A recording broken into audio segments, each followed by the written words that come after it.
Assalamualaikum warahmatullahi wabarakatuh. Alhamdulillahilladzi hadana li hadza wa ma kunna linahtadiya laula an hadanallah. Asyhadu an la ilaha illallah wa asyhadu anna Muhammadan abduhu wa rasuluhu la nabiyya ba'da. Allahumma shalli wa sallim wa barik ala sayyidina Muhammadin wa ala alihi wa sahbihi ajmain, amma ba'd. Ayyuhan nas ittaqullaha haqqa tuqatih wa la tamutunna illa wa antum muslimun. Sadaqallah wa sadaqar rasul karim. Alhamdulillahirabbil alamin. Jamaah Kampung Takwa Asnan rahimakumullah, siapapun teman-teman yang mendengarkan siaran ini dimanapun teman-teman berada, alhamdulillah, mari kita lanjutkan lagi. Kemarin kita sudah sampaikan, masih di surat As-Sajdah ya. Kemarin kita sudah sampaikan bagaimana Allah Subhanahu wa taala menyatakan ya, suasana orang-orang yang berdosa, orang-orang yang bermaksiat, orang-orang yang tidak yakin akan dibangkitkan oleh Allah Subhanahu wa taala, bahwa mereka menundukkan kepalanya ya, kemudian meminta kepada Allah untuk dikembalikan ke dunia karena mereka sudah yakin dengan mata, dengan telinga dia, sudah mendengar dengan telinga dia ya. Sekarang mereka baru yakin bahwa Allah akan mengembalikannya ke hadapannya ya, dan akan dipertanggungjawabkan semua perbuatannya. Dengan harapan itu bisa terjadi, masuk ke dunia kembali. Kemudian Allah menyatakan satu kaidah bahwa kalau dikehendaki bisa saja semua orang mendapat hidayah ya, tetapi sudah berlalu satu pernyataan bahwa Allah akan memberikan neraka bahan bakar ya, bahan bakar memenuhi neraka, yaitu orang-orang manusia dan jin ya. Nah, kita tinggalkan itu kejadian mereka ya, yang berada di neraka. Mari kita lanjutkan lagi ya, di ayat yang ke-15 surat As-Sajdah ya. Bismillahirrahmanirrahim. Innama yu'minu bi ayatina alladzina idza dzukkiru biha kharru sujjada wasabbahu bihamdi rabbihim wa hum la yastakbirun. Sesungguhnya orang-orang yang beriman kepada ayat-ayat kami ya, adalah orang-orang yang jika diingatkan tentang ayat-ayat kami, mereka tersungkur dan sujud serta bertasbih ya, memuji Tuhannya, dan mereka tidak menyombongkan diri. Nah, ini gambarannya berbeda. Kalau kemarin gambaran orang-orang yang ingkar, ya, orang-orang yang menolak, orang-orang yang tidak mau mendapatkan hidayah ke dalam hatinya. Sementara yang ini adalah orang-orang yang mau menerima hidayah, ya, mau menerima aturan-aturan dari Allah Subhanahu wa taala.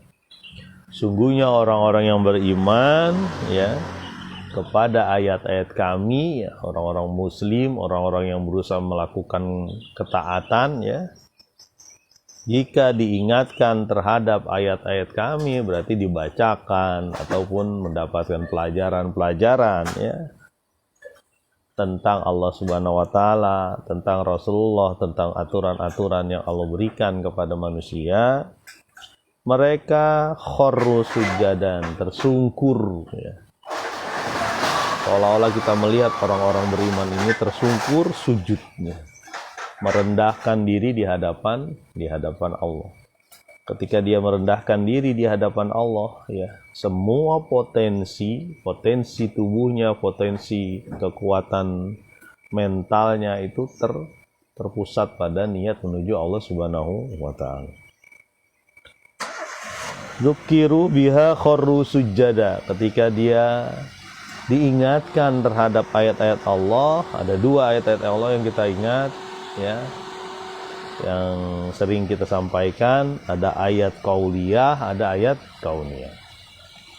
Sering sekali dalam Al-Quran itu menyebutkan ayat-ayat kauliyah, ya sekaligus ayat kauniyah, ayat-ayat yang menceritakan bagaimana kekuasaan Allah ada di alam ini, ya. Mereka kharru sujadan wasabbahu bihamdi, dan mereka memuji, ya, bertasbih. Memuji siapa? Memuji Tuhan, memuji Allah Subhanahu wa taala, karena mereka telah diberikan karunia yang begitu besar, ya. Karunia berupa hidayah, berupa pegangan yang menuju Allah Subhanahu wa taala, dan itulah karunia terbesar, nikmat yang paling hebat, ya. Nikmat mendapatkan hidayah, ya. Apakah hidayah itu bisa kita cari? Ya memang harus kita cari, ya.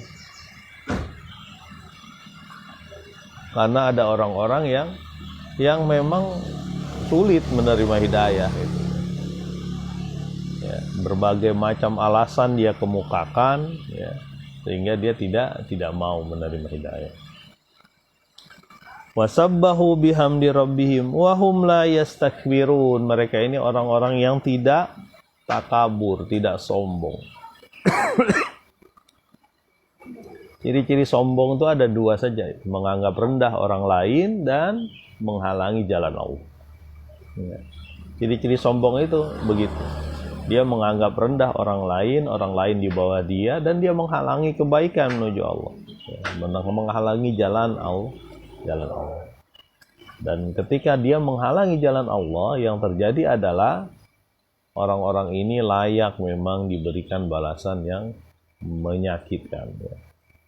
Karena dia menghalangi Rabb semesta alam, ya. Dan Allah itu pencemburu, tidak mau diduakan, ya. Ya. Allah itu tidak mau diduakan, ya. Kenapa tidak mau diduakan? Ya. Karena dialah yang mempunyai sifat-sifat maha, ya, maha tinggi, tidak punya anak, ya. Mau jalan kemana, Kak? Mau jalan kemana? Hah? Ke? Oh, emang udah ada warungnya? Oh, ya. Kita lanjutkan lagi. Nah, di ayat ini ada tanda sajadah, ya. Tanda ayat turun. Ketika turun ayat ini disunahkan untuk ketika itu, ya, Nabi sujud, ya, dan kaum muslimin pun sujud, ya. Namanya sujud tilawah. Mari kita lanjutkan di ayat yang ke-16. Tatajafa junubuhum 'anil madaji'i yad'una rabbahum khawfa wa tama'a wa mimma razaqnahum yunfiqun, ya. Lambung mereka jauh dari tempat tidur mereka. Mereka berdoa kepada Tuhan mereka dengan rasa takut dan harap, ya. Dengan rasa takut dan harap. Ada adikku. Saya hadir di rumah. Wa mimma razaqnahum yunfiqun, dan terhadap apa yang Allah rizkikan kepada mereka berinfak. Nah, ini ada ciri-ciri lagi kaum mukminin. Bahwa kaum mukminin adalah orang-orang yang berusaha untuk sujud, ya. Berusaha untuk terus-menerus merasa rendah di hadapan Allah. Karena kita ya memang rendah di hadapan Allah, sangat kecil, ya. Sangat remeh di hadapan Allah Subhanahu wa taala. Kita tidak bisa menganggap diri kita orang yang berkuasa, ya. Orang yang memiliki harta, karena semuanya milik Allah, ya. Kalau kita merasa berkuasa, kita punya guru namanya Fir'aun, ya.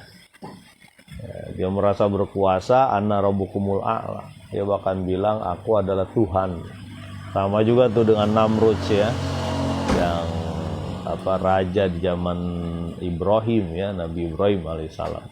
Mereka juga orang-orang belum sebelah sini. Mereka juga orang-orang yang berusaha mempertahankan kekuasaan sehingga tidak mau ada kebenaran di situ, ya. Dengan kekuasaan yang hebat, mereka berusaha membunuh orang, ya, menyingkirkan kekuasaan orang lain, persis seperti hewan, ya. Semalam tuh saya nonton ini tentang kuda Nil loh. Bagus juga sih. Sebenarnya di TV itu ada juga hal-hal yang bagus, ya. Saya lihat begitu. Ada hal-hal yang bagus yang dapat kita jadikan ibro pelajaran, ya, di salah satu stasiun TV itu. Jadi kuda Nil itu besar sekali, ya. Ketika musim kering, airnya tetap ada tuh Nil, tapi kanan kirinya rumputnya udah mulai nggak ada. Rumputnya mulai nggak ada tuh di kanan kiri. Kemudian apa yang dilakukan oleh pejantan-pejantan itu saling mempertahankan kekuasaan. Dengan cara apa? Kalau kita nyebutnya menguap, ya. Padahal bukan menguap, itu mau berantem, ya. Dan ketika berantem, dia gede-gedean mulut, kemudian berusaha mencengkram, ya, mencengkram orang dan merusak sehingga bisa berdarah-darah. Ya kalau hewan ya begitu, ya. Kalau perlu dia bunuh-bunuhan, gitu. Kalau manusia kan enggak, ya. Banyak cara yang bisa dilakukan tanpa membunuh, ya. Ya kata dalam Al-Qur'an itu disebutkan kalau apabila seorang membunuh manusia, qatalan nasa jami'a, seperti membunuh semua orang, ya. Makanya pembunuhan adalah dosa yang setingkat di bawah musyrik, ya. Menghilangkan nyawa orang, dosa setingkat di bawah musyrik.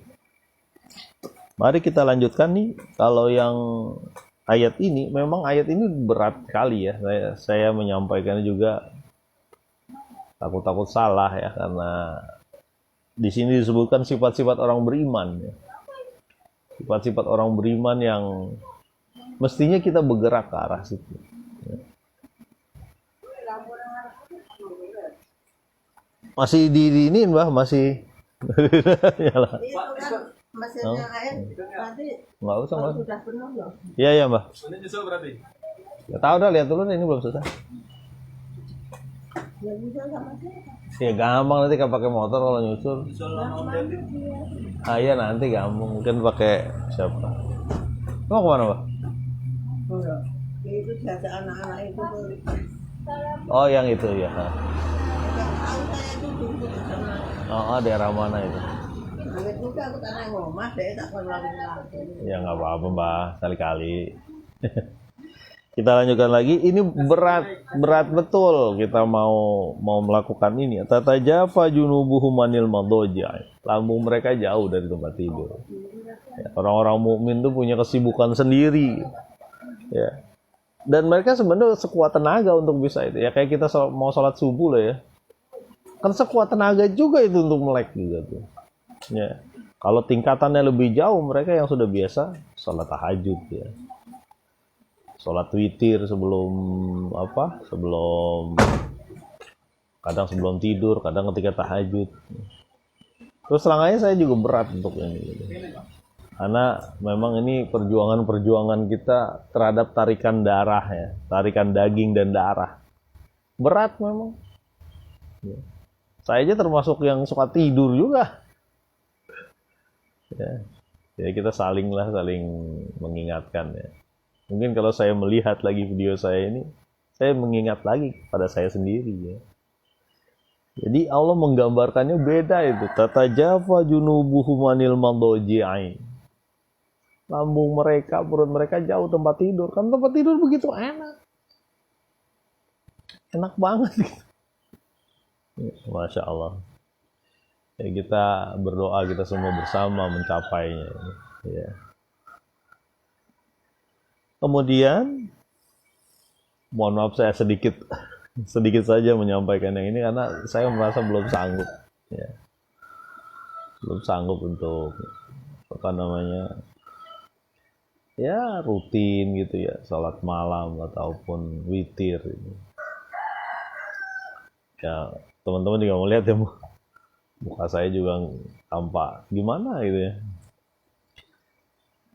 Yad'una rabbahum khaufa wa tama'a. Dia berdoa kepada Tuhannya dengan rasa takut dan harap. Ya, harap-harap cemas. Termasuk takut. Ya. Mereka ini berdoa. Ya, minta kepada Allah. Dengan rasa takut dan rasa cemas. Rasa harapan. Ada harapan di situ, harapan mau dirahmati Allah. Dan takut juga, takut disiksa oleh Allah Subhanahu wa taala. Ya. Karena kemarin-kemarin kita sudah sampaikan ya, bagaimana Allah membentangkan alam ini ya, menyiapkan seluruh sarana buat kita. Ya. Sementara kita sendiri ya berusaha ataupun tidak mau, sebagian dari kita ya, bukan kita sendiri. Sebagian dari kita tidak bisa untuk mendekatkan diri kepada Allah Subhanahu wa taala. Jadi selain dia menyungkur, sujud ya, lambung mereka jauh ya, bahasanya sastra betul ya, lambung mereka jauh dari tempat tidurnya. Ya. Kemudian mereka berdoa. Ya, khaufa wa tama'a, ada takut di situ. Ada harap di situ. Ya. Kepada Sang Maha Pemberi nikmat, yaitu Allah.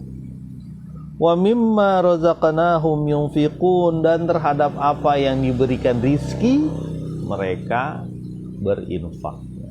Jadi ini satu bentuk jamaah muslim, nggak mau dia sendirian aja. Ya. Karena kalau sendirian aja, nikmat yang sendirian aja tetap aja nggak enak. Ya. Saya nggak kebayang ya orang punya rumah besar gitu ya. Sementara yang tinggal di situ cuma 3 orang. Ya. Berat bener itu kan.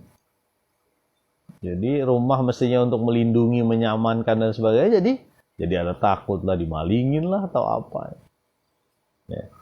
Mestinya cukup-cukup aja lah, nggak usah terlalu gede-gede. Banyak orang yang punya rumah misalnya, yang ngontrak aja ribuan, jutaan orang mungkin di Indonesia aja. Wa mimma razaqnahum yunfiqun. Mereka punya ciri-ciri apa? Ciri-ciri mengeluarkan sesuatu dari kantong kepada orang lain, kepada sesama muslim ya. Bahkan tetangga yang non muslim pun diberikan sesuatu ya. Ya, dia punya hak tetangga ya. Diberikan sesuatu, diberikan hal yang baik ya. Ya. Karena kan ada 2 jenis ya, kafir itu ada kafir zimmi, kafir harbi. Kafir yang harbi, kafir yang memerangi, ada yang terikat perjanjian. Ya. Tidak boleh nih kita menyakiti orang-orang yang ini nih ya, yang nyemprot terikat perjanjian. Kalau yang terikat perjanjian ini dia tidak memerangi, nggak boleh kita utak-atik ya. Ya, kembali lagi ini namanya wa mimma razaqnahum yunfiqun. Mereka berinfak. Mereka menyampaikan kepada orang yang membutuhkan. Bahkan orang yang membutuhkan itu nggak perlu disebut, nggak perlu meminta, dia tahu, dia langsung berikan. Ya, itu ciri-ciri orang mukmin. Orang-orang yang terpengaruh jiwanya ketika mendengarkan ayat-ayat Al-Quran, disampaikan peringatan Al-Quran, peringatan dari Nabi SAW, itu mereka menangis, kemudian memberikan suatu hartanya. Ya. Abu Tolhah itu begitu, masih ingat ya mungkin kisahnya. Bagaimana ketika turun ayat bahwa ya, tidak sampai kebaikan kepada kamu kalau engkau tidak menginfakkan apa yang kau cintai. Nabi SAW itu biasa berteduh di kebunnya, namanya Buhairo kalau nggak salah namanya itu, nama kebun itu. Ya. Nabi biasa kadang ada air telaganya juga di situ. Ya. Ketika turun ayat itu, Abu Tolha bilang sama Nabi, wahai Nabi, yang paling aku cintai ini kebun ini. Yang paling aku cintai kebun ini. Kebunnya mungkin lebat, kurmanya banyak ya. Kalau kurma banyak itu kan jaminan kekayaan ya. kurma merenteng itu banyak dari ini. Itu jaminan kekayaan, ya banyak. Nah, kurmanya banyak, kemudian ada air juga di situ. Wah, senang lah. Itu yang paling saya cintai Nabi. Itu yang paling saya, dengan adanya ayat itu mengingatkan saya infakkan semua ke mana? Kepada kaum muslim. Kata Nabi, kamu infakkan saja ke saudara-saudara kamu. Ya. Jadi boleh tuh berinfak, kita serahkan semua infak kepada kaum muslimin, kemudian dikembalikan lagi, kemudian disuruh membagi-bagikan kepada sanak saudara. Boleh juga gitu. Akhirnya oleh Abu Talha dibagi-bagi tuh. Bagian sebelah sini misalnya 1000 meter buat ponakan, misalnya boleh juga. Ya. Bisa saja Nabi melihat saudara-saudaranya Abu Talha juga banyak yang tidak mampu dan sebagainya. Tapi hak darah itu boleh kita berikan juga ya. Hak darah kan satu darah lah ibarat. Ya. Jadi kembali lagi mereka orang-orang yang berinfak, tersungkur, sujud jauh dari lambungnya ini, perutnya ini jauh dari tempat tidur. Ya, berdoa kepada Allah Subhanahu wa taala, ya. Ud'uni astajib lakum. Berdoalah engkau padaku, kata Allah, aku akan mengabulkannya. Ya. Falyastajibuli, maka ijabahlah, ya. Tunaikanlah apa yang aku minta gitu. Ya. Makanya berdoa saja gitu. Kemudian dia berinfak. Ayat ke-17 ini ayat yang menggambarkan kita bagaimana Allah menyiapkan sesuatu buat kaum muslimin, kaum mukminin ya. Ayat ke-17. Fala ta'lamu nafsum ma ukhfiya lahum min qurrati a'yun jazaa'an bima kanu ya'malun. Dan tidak ada seorang pun yang mengetahui apa yang disembunyikan ya bagi mereka dari kenikmatan yang menyedapkan mata ya, sebagai balasan terhadap apa yang mereka kerjakan. Nah, ini ayat apa ya, kalau bahasa kita surprise lagi. Allah menyiapkan surprise kepada kita ya. Fala ta'lamu nafsum ma ukhfiya lahum. Tidak ada satupun manusia yang mengetahui surprise ini, ya, mengetahui door prize ini, mengetahui hadiah ini, ya, sebagai reward, sebagai balasan yang baik kepada orang-orang yang bertakwa kepada Allah. Ya. Nggak ada disembunyikan. Kalau hadiah itu disembunyikan, itu kan kita semakin penasaran. Allah saja sudah memberikan banyak hadiah kepada kita. Ya. Kemarin kami alhamdulillah Allah beri rizki ya, satu tempat yang mengalir sungai-sungai di bawahnya begitu jernih, mirip benar dengan surga lah kalau kita sini. Airnya mengalir jernih ya, jalan terus dingin lagi, kanan kirinya banyak pesawahan, ya. Ada juga batu-batu, ada udang, sangat indah. Allah selalu memberikan banyak keindahan. Kalau ke Indonesia lebih hebat lagi deh, keindahan tuh banyak. Apalagi negara tropis ya. Negara tropis di Indonesia, kita punya hutan di Borneo di Kalimantan yang katanya hutan terlama di dunia itu ya. 100 sekian juta tahun itu sudah ada hutan di Kalimantan. Makanya ada yang menyatakan, saya agak gini karena kemarin sempat nonton satu acara TV yang bagus di Kalimantan itu ya, paling enggak dalam sebulan kalau salah, sebulan sekali atau sebulan sekali itu ditemukan 3 spesies baru. Berarti begitu banyak keragaman di Kalimantan, begitu indah ya. Tapi udah banyak yang ditebang juga pohonnya ya. Nggak tahu. Jadi kembali lagi, setiap manusia tidak ada yang tahu seperti apa hadiah yang diberikan Allah kepada kita. Jadi kita ada rasa penasaran kan? Apa ya? Apa yang disebutkan ini? min qurrati ayun, dari nikmat-nikmat yang menyedapkan mata. Qurratu ayun banyak banget ya. Ya, di kita aja ada doanya kan. Ya. Ada tentang meminta kita sebagai apa? Hablana min azab. Sudah bangun kamu? Udah bangun? Kakaknya udah jalan. Kakaknya masih sakit, tapi kakak Hana lagi jalan. Itu naik mobil tadi tuh. Udah berangkat.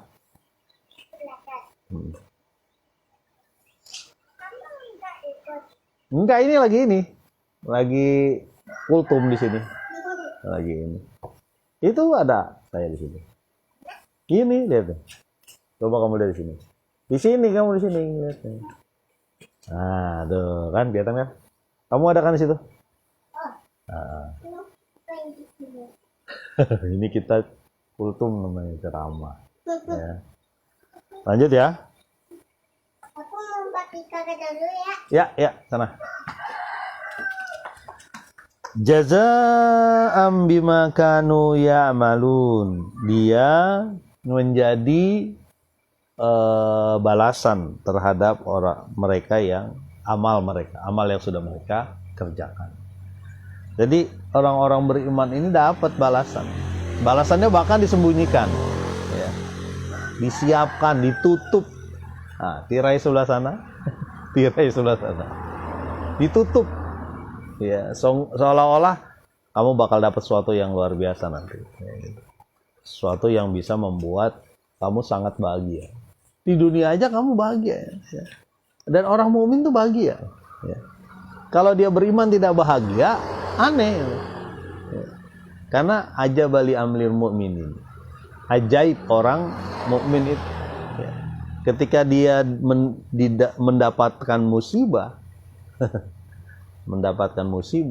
dia bersabar. Ketika dia mendapatkan nikmah, diberi karunia nikmah, dia bersyukur. Itu baik buat. Jadi dua-duanya. Ya, makanya dapat kebaikan-kebaikan bagi seorang mukmin. Ya. Mudah-mudahan semangat terus kita berusaha berjuang menuju Allah Subhanahu Wa Taala. Ya, karena sabar itu, ulama menyatakan sabar dalam melakukan ketaatan tuh harus sabar itu. Nah, berat bangun kita pagi hari di subuh itu berat bener kan. Nah, kalau bisa kita tarik lagi selimut itu. Ya, mudah-mudahan bermanfaat. Subhanakallahumma wa bihamdika asyhadu alla ilaha illa anta astaghfiruka wa atubu ilaik. Assalamualaikum warahmatullahi wabarakatuh.